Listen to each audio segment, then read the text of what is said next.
Live from the GMNA News Center, this is the Lunch Break News Hour. Good afternoon, Montreal. I'm CJ Waterhouse. Tonight we'll break down the unsettling shots fired in Griffintown, celebrate Mount Royal Park's 150-year milestone, and hear about the sidewalk ferry turning potholes into art. The weather looks crisp, so stay tuned.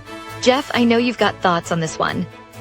Just a quick reminder, GMNA presenters' speech and some images are AI-generated.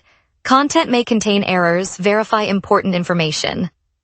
The city's unofficial sidewalk ferry has been transforming cracked potholes into vibrant mosaics, turning everyday hazards into spontaneous public art across several neighborhoods. I love that. Imagine commuters pausing for a splash of color instead of a jolt. It's the kind of surprise that brightens Montreal mornings. City officials say they'll monitor safety, but they've praised the initiative, noting that art can reduce vandalism while encouraging residents to report infrastructure issues promptly. Sounds like a win-win for the city. Creativity meets safety. All right, let's get into today's headlines and see what else is happening. Let's dive into today's top stories, from the city's bold new transit plan to the latest breakthrough in climate research. Good afternoon. Police say gunshots rang out this evening on the east edge of Griffintown in the Ville-Marie borough. Officers arrived within minutes after multiple callers reported the fire. A thorough investigation is now underway, though the motive remains unknown. This marks the first shooting in the neighborhood this year, heightening concerns for public safety in a district that has otherwise been quiet. Witnesses described hearing several loud bursts before seeing a group of people scatter. No injuries have been confirmed so far, and police are canvassing the area for additional information and surveillance footage. The incident occurred Sunday evening, May 25, 2026, prompting a heightened police presence in the surrounding streets. Anyone with details is asked to contact the Montreal Police Tip Line. We will keep you updated as more facts emerge. Early Monday morning, a fire ripped through a used car dealership in Montreal, scorching several vehicles and prompting an immediate response from the Montreal Police Arson Unit. Investigators quickly determined the blaze was not accidental. Evidence points to deliberate ignition by one or more suspects. The flames engulfed a row of automobiles, leaving paint blistered, windshields shattered, and frames warped, though remarkably no injuries were reported. Police are canvassing the surrounding area for witnesses and reviewing surveillance footage to identify the responsible party. The incident underscores a growing concern for targeted property crimes in the city, as insurers brace for the financial fallout of damaged inventory. Officers have asked anyone with information to come forward, emphasizing that swift community cooperation could be pivotal in securing arrests and preventing further arson attacks. Premier Fréchette announced Monday in Quebec City that the province will roll out 3 new fiscal measures aimed at boosting services and infrastructure. The initiatives, unveiled as part of a broader budget review, include targeted investments in health, education, and green transportation. Officials say the current budget still has room, allowing the government to fund these programs without breaching the overall spending framework. This move comes after recent debates over a proposed $250 million cap that many argued was already being exceeded. By adding the new initiatives, the administration hopes to address community needs while maintaining fiscal responsibility. The premier emphasized that the added spending reflects confidence in the province's economic outlook and its ability to support growth without jeopardizing financial stability. Citizens can expect the new projects to begin rolling out later this year, with detailed plans to be released in the coming weeks. After Saturday's Canadian Grand Prix at Circuit Zhel Villeneuve, a chorus of drivers took to the mic to question the new technical regulations that govern the weekend. They argued the rule changes were vague, leaving teams guessing how to extract performance without breaching the limits.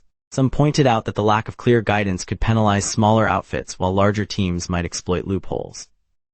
The criticism landed squarely on the organizers, who have promised to refine the wording before the next round.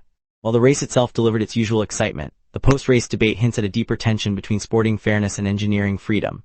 If the concerns aren't addressed, the sport risks a repeat of today's unrest at future circuits.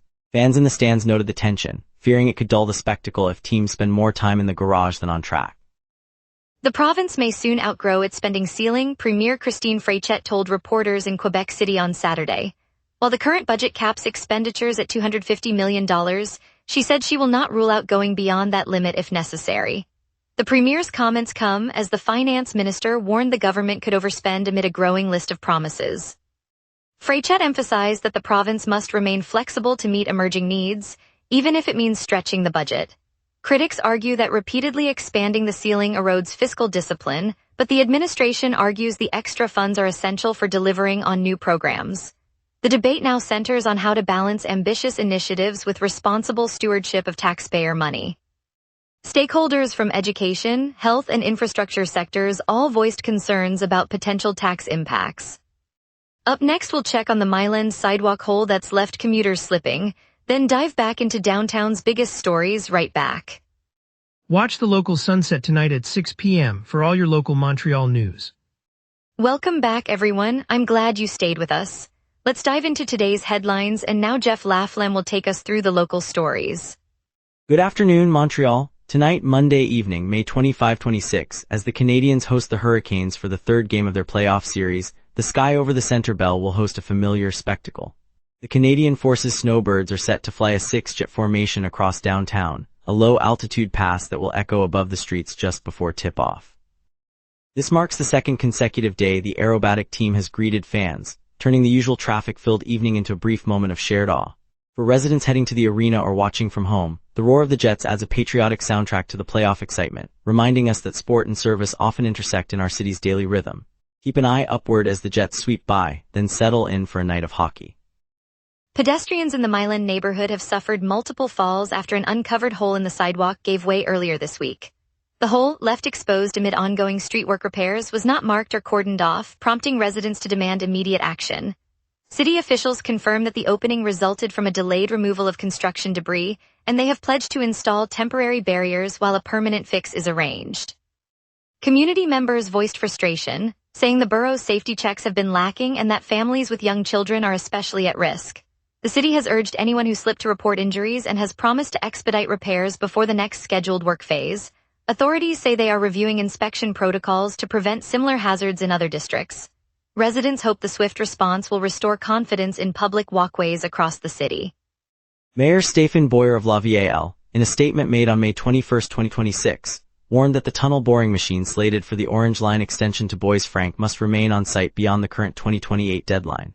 The mayor argued that withdrawing the equipment now would jeopardize the final phases of tunneling scheduled through 2028 and could push back the line's completion.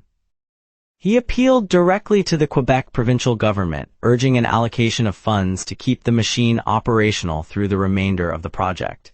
Provincial officials face mounting pressure from municipal leaders who fear costly delays and disruptions to daily commuters. Keeping the boring machine in place, Boyer said, is the most practical way to guarantee the extension proceeds on schedule and delivers the promised transit link for residents of La Ville and the broader Greater Montreal area. Mount Royal Park will mark 150 years on May 24, 2026, with a day-long celebration across its winding trails and historic sites. City officials and park staff have organized a series of free activities, from guided nature walks and family yoga sessions to live folk music on the Summit Pavilion. Local schools will join a tree planting ceremony honoring the park's original planting in 1876, while food vendors line the main promenade offering poutine and maple glazed treats. Bicyclists can enjoy a special ride-share route, and seniors are invited to a storytelling circle about the park's role in Montreal's growth. The festivities aim to bring neighbors together, reminding everyone that this green oasis remains a daily refuge for joggers, picnickers, and anyone seeking a breath of fresh air in the city. Travelers at Montreal Trudeau and St. Hubert airports now have a fresh resource to ease the stress of finding a spot. On May 22, 2026, the airport authorities released a concise guide that walks drivers through the parking process from arrival to departure. The booklet highlights the best times to arrive, how to spot the most affordable lots, and where to locate electric vehicle chargers. It also points out common pitfalls, like overlooking short-term zones that fill up quickly during rush hour, and offers quick tips for securing a space without circling the terminal. By laying out step-by-step instructions, the guide aims to shave minutes off the usual hunt, giving families and business travelers more time to relax before their flights. This edition joins a broader series of practical travel tools designed to make regional journeys smoother for Montreal residents. Let's get a look at your afternoon forecast with our meteorologist coming up now. Right now, Montreal is under a light drizzle with a temperature of 12 degrees, feeling like 11. Humidity sits at 98%, and a gentle 6 km/h breeze is coming from the west-southwest. As we move past noon, the sky stays overcast, and the temperature rises to 13 degrees. By mid-afternoon, the mercury climbs to 16 degrees, still under a blanket of clouds.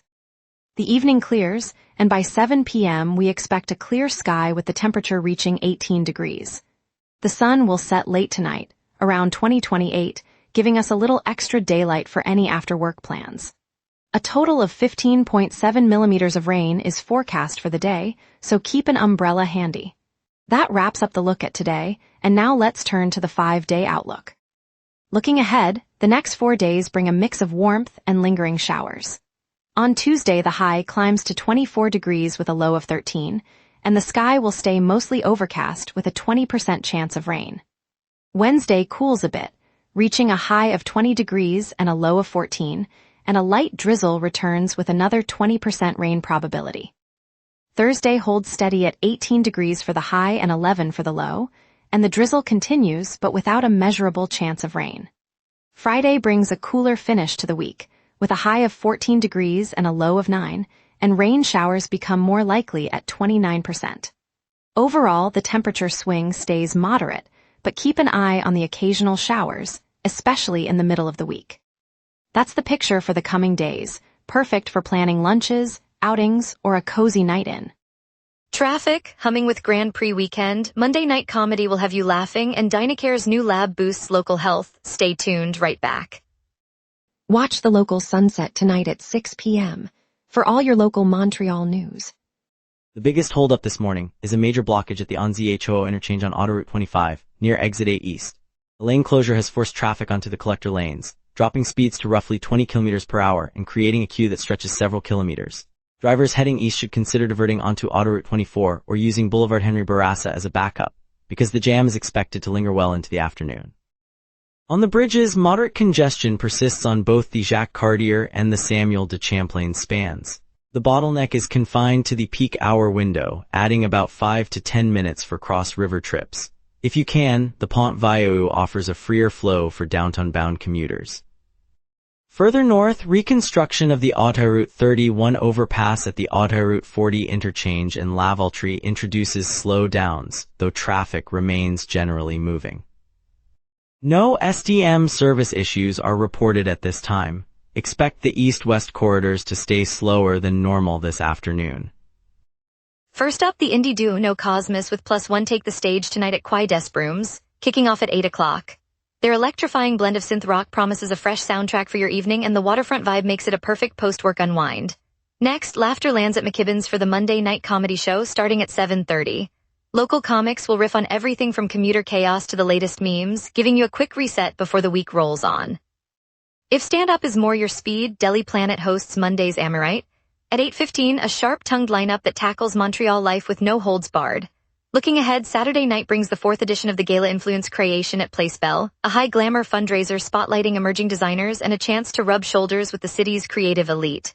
Mark your calendar, the Gala's live auction and runway will set the tone for the summer art scene. The Canadiens fell 3-2 in overtime to the Hurricanes on Tuesday, leaving the Eastern Conference final deadlocked at 1-1.